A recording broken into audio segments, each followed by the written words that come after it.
ABN Andhra Jyothi MD Radhakrishna వ్యాఖ్యలను నిరసిస్తూ వెంకటగిరి నియోజకవర్గ వైఎస్ఆర్సీపీ సీనియర్ మహిళా నాయకురాలు ధనియాల రాధమ్మ, వెంకటరమణమ్మ, మాజీ కౌన్సిలర్ ఎంఏ నారాయణల ఆధ్వర్యంలో ఆంధ్రజ్యోతి పత్రిక ప్రతులను తగలబెట్టి నిరసన చేపట్టారు. ఈ సందర్భంగా వైసీపీ నాయకులు మాట్లాడుతూ మహిళల పట్ల ఏబిఎన్ రాధాకృష్ణ అనుచిత వ్యాఖ్యలు చేశారని, దీనిని యావత్ తెలుగు రాష్ట్రాల ప్రజలు ఖండిస్తున్నారని అన్నారు. అధికారం ఎవరికీ శాశ్వతం కాదని, భవిష్యత్తులో నీ బతుకేంటో ఆలోచించుకోవాలని అన్నారు.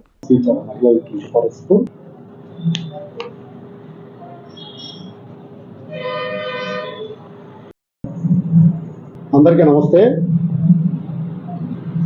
మొన్న ఏబిఎన్ ఆంధ్రజ్యోతిలో రాధాకృష్ణమూర్తి గారు వీకెండ్కి సంబంధించి ఒక ఆర్టికల్లో మహిళల్ని కించపరుస్తూ వైఎస్ఆర్ కాంగ్రెస్ పార్టీ నాయకులందరి భార్యలను కించపరిచే విధంగా మాట్లాడటం చాలా సిగ్గుచేటు.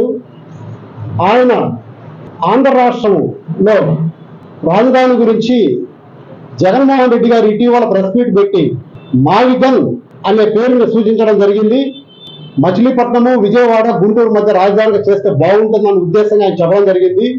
ఈ క్రమంలో ఏబిఎన్ ఆంధ్రజ్యోతి ఎండీ అయినటువంటి రాధాకృష్ణ గారు తన ఛానల్లో జగన్మోహన్ రెడ్డి గారు చెబితే వైఎస్ఆర్ కాంగ్రెస్ పార్టీ నాయకులు తమ భార్యలను భార్య కాదు అని జగన్మోహన్ రెడ్డి గారు చెప్తే, అవునా మా భార్యలు మాకు భార్య కాదా అని అంటూ అవసరమైతే తన భార్యని చెల్లిలాగా భావించి ఇంకొకరికి ఇచ్చి పెళ్లి చేయడానికి కూడా సిద్ధపడతారు వైఎస్ఆర్సీపీ నాయకులు, వీళ్ళకి వెన్నుముక లేదు అని చెప్పేసి నోటుకొచ్చినట్టు ఆయన ఒక స్క్రిప్ట్ ఇచ్చి దాన్ని తన ఆంధ్రజ్యోతిలో ప్రకటించడం జరిగింది.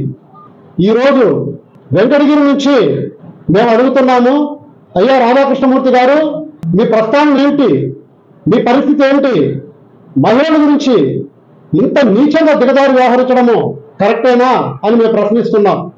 నీకు పెళ్ళయింది, నీకు భార్య ఉంది, అలాగే నువ్వు మోసి నీ భుజాలకు ఎత్తుకున్నటువంటి పార్టీ నాయకులకు కూడా పెళ్లిళ్ళు అయ్యాయి, వాళ్ళ భార్యలు ఉన్నారు. దురదృష్టవశాత్తు నీ శ్రీమతి గారు చనిపోయారు కాబట్టి సరిపోయింది. ఆమె కానీ బ్రతుకుంటే ఈరోజు ఇదే రాధాకృష్ణ గారిని చెప్పు తీసుకుని కొట్టుండేది. కడుపుకి అన్నం తింటున్నావా, గడ్డి తింటున్నావా రాధాకృష్ణమూర్తి? నీకు బూతి కిట్ అనే పేరు ఎందుకు పెట్టారా అని అనుకునే వాళ్ళం మేము.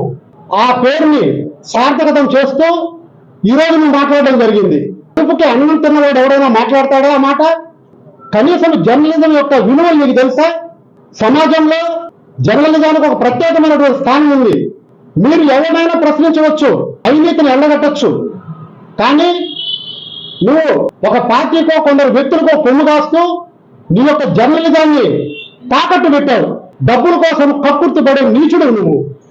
అటువంటి వాడివి నువ్వు మహిళల గురించి మాట్లాడతావా? ఏమి రాష్ట్రంలో ఉండే వైఎస్ఆర్సీపీ నాయకులకే భార్యలు ఉన్నారా? ఏం మిగతా పార్టీ వాళ్ళకి లేరా? ఉన్నారా లేరా? వాళ్ళకి భార్యలు ఉన్నారు కదా, మరి వాళ్ళ భార్యలు కూడా చెల్లెలాగా భావించి వాళ్ళు వేరే వాళ్ళకి పెళ్లిళ్ళు చేస్తారా? మతుల్ని మాట్లాడుతున్నావా? నీకు త్వరలో భవిష్యత్తులో చెప్పు దెబ్బలు, బడిత పూజలు మహిళలు ఖచ్చితంగా నీకు చేస్తారని చెప్పి నేను తెలియజేస్తున్నాను. ఈ సందర్భంగా ఏబిఎన్ ఆంధ్రజ్యోతిలో ప్రసారం చేసినటువంటి ఆ యొక్క మాటల్ని వెనక్కి తీసుకోవడం కూడా మేము అడగడంలో అవి ఉంటాయి. అందరికీ నమస్కారం. ఈరోజు ఈ యొక్క మీడియా సమావేశం ఉద్దేశం మన ఆంధ్ర రాష్ట్రం గురించి మావిగన్ అనేటువంటి ఒక ప్రతిపాదన జగన్మోహన్ రెడ్డి గారు తీసుకురావడం జరిగింది, వైఎస్ఆర్సీపీ అధినాయకుడు. అలాంటి దాని గురించి రకరకాలుగా పలు విమర్శలు వస్తున్నా కూడా దానికి సరైన సమాధానం జగన్మోహన్ రెడ్డి గారు ఇచ్చారు. అంటే మనం ఉన్నటువంటి ఈ యొక్క ఆర్థిక పరిస్థితిలో దాన్ని చేయటానికి సాధ్యపడదు అని చెప్పేసి వారు చక్కగా వివరించడం జరిగింది. అలానే మా నాయకులు పెద్దలు చాలా మంది కూడా దాని గురించి వివరణ ఇవ్వడం జరిగింది. దాన్ని పక్కన పెట్టేసి ఆ యొక్క విషయాన్ని గురించి మాట్లాడడం పక్కన పెట్టి మన ఏబిఎన్ ఆంధ్రజ్యోతి రాధాకృష్ణ గారు ఆయన ఒక జర్నలిజాన్ని అడ్డం పెట్టుకొని ఈ రోజు మహిళలను కించపరుస్తూ వారు మాట్లాడినటువంటి మాట సరైన పద్ధతి కాదు. ఇది మహిళలందరూ కూడా యావత్ ఆంధ్ర రాష్ట్రంలో ఉండే మహిళలందరూ కూడా తీవ్రంగా ఖండిస్తున్నాము. ముఖ్యంగా వైసీపీ మహిళలు మేము ఈరోజు మీ ముందుకు వచ్చి దీని గురించి మాట్లాడడం జరుగుతుంది. ఒకటే గుర్తుపెట్టుకోండి, రాధాకృష్ణ గారు, మీరు ఇంకా మిమ్మల్ని గౌరవించడం కూడా చాలా తక్కువ. కానీ మాకు మా పార్టీలో మా నాయకుడు మాకు నేర్పించినటువంటి సంస్కారం ప్రతి ఒక్కరిని అలా గౌరవించటము, ఎవరిని కించపరిచి మాట్లాడే ఉద్దేశం అయితే మాకు లేదు. మేము ఎప్పుడు కూడా మాకు ద్రోహం చేసిన వాళ్ళని కూడా గౌరవించే సంస్కారము సంస్కృతి మాకు నేర్పించారు మా యొక్క వైఎస్ఆర్ కాంగ్రెస్ పార్టీ. జగన్మోహన్ రెడ్డి గారు చెప్పితే వాళ్ళ భార్యలను కూడా చెల్లె అవునా అనేసి అనుకొని వేరొకరికి తీసుకెళ్లి ఇచ్చేటువంటి సంస్కృతి మాటి కాదు. అలాంటి సంస్కృతి నుంచి నువ్వు వచ్చావేమో బయటికి, ఒకసారి వెనక తిరిగి చూస్తూ. అలాగా మీ భార్య బ్రతికుంటే బహుశా నీకు ఈ రోజు సరైన గుణపాఠం చెప్పుండేది. ఆమె లేక అదృష్టవంతరాలు ఈ రోజు భూమి మీద లేకుండా ఉంది. అంటే ఫస్ట్ నువ్వు ఆ సంస్కృతికి నాంది పలికి శ్రీకారం చుట్టి తర్వాత వేరే వాళ్ళని గురించి మాట్లాడిందివేమో. బహుశా ఆమె ధనిరాలు, నీ దగ్గర నుంచి ఆమె ఎప్పుడో పైకి వెళ్ళిపోవడం, ఆమె చేసుకున్నటువంటి పూర్వజన్మ సుకృతి. నీకు ఒకటే హెచ్చరిస్తున్న వైఎస్ఆర్సీపీ మహిళా నాయకులుగా మేము ఒకటే నీకు చెప్తున్నాం, ఎప్పుడు కూడా ఆకాశం మీద ఉమ్మేస్తే అది తిరిగి మన మొహానే పడుతుంది. అదొకటి గుర్తు చేసుకోండి. జగన్మోహన్ రెడ్డి గారిని కించపరుస్తూ, ఆ యొక్క పార్టీలో ఉండే లీడర్స్ ని కూడా కించపరుస్తూ, మహిళల్ని కించపరుస్తూ మాట్లాడితే మా ఛానల్ నేను ఎక్కడికో వెళ్ళిపోదాం అనే ఒక భ్రమలో, పిచ్చి భ్రమలో మీరున్నారు. ఇది సరైన పద్ధతి కాదు.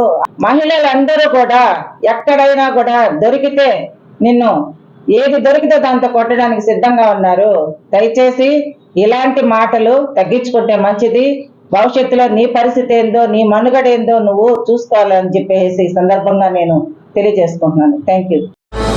విశ్వసాయి ఎడ్యుకేషనల్ సొసైటీ వారి Vishwasai JEE topper program NIT లేదా IITలో సీట్ సాధించడమే మీ లక్ష్యమైతే ఆ లక్ష్యాన్ని మీకు మరింత చేరువ చేస్తుంది Viswasai JEE stars elite batch. The salient features of JEE stars elite batch. కేవలం 36 మంది విద్యార్థులు కలిగిన లిమిటెడ్ బ్యాచ్ ద్వారా ప్రతి విద్యార్థి మీద ప్రత్యేకమైన శ్రద్ధ, ఎందరో విద్యార్థులని IIT ర్యాంకర్స్ గా మార్చిన మా అనుభవజ్ఞులైన ఉపాధ్యాయ బృందం, నిపుణులచే ప్రిపేర్ చేయబడిన విశ్వసాయి యూనిక్ స్టడీ మెటీరియల్ మరియు ప్రతి విద్యార్థికి ప్రత్యేకమైన doubt clearing sessions, maths, physics, కెమిస్ట్రీలలో 10,000కు పైగా ప్రాక్టీస్ ప్రాబ్లమ్స్ తో step by step salvation, quick problem solving, revision booklet, full length JEE advanced mock test. 2025-26 సంవత్సరానికి గాను విశ్వసాయి వారి జేఈఈ స్టార్స్ ఇలైట్ బ్యాచ్ లో చేరండి.